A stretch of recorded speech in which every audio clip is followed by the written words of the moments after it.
bon ou mauvais visage à quelqu'un, qui signifie faire bon, mauvais accueil à quelqu'un, en particulier lorsqu'on lui est hostile. Je peux reprendre. Oui, ça dit ceci. Faire bon ou mauvais visage à quelqu'un signifie faire bon, mauvais accueil à quelqu'un, en particulier lorsqu'on lui est hostile. Voilà. Faire bon ou mauvais visage à quelqu'un.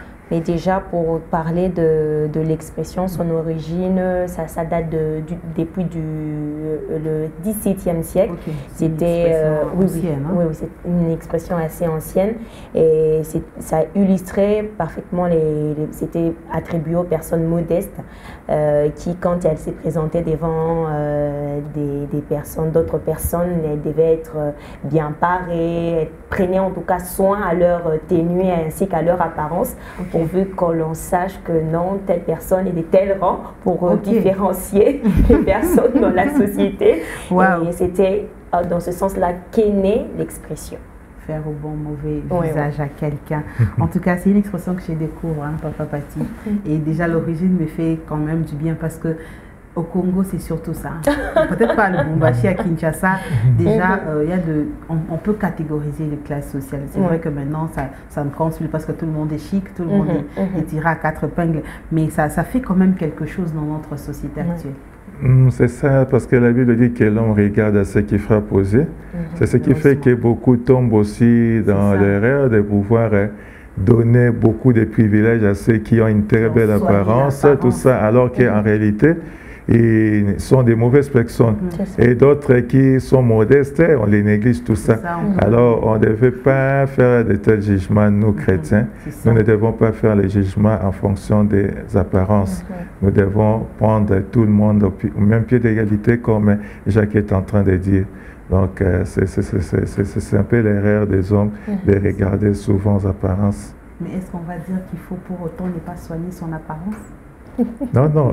On peut le prendre ainsi aussi. Hein, non, faudrait pas. Parce qu'on l'a vu, en tout cas, on a côtoyé de personnes toujours tirées à quatre épingles, mais c'est vraiment un escroc avéré. Effectivement. Toujours carrosse.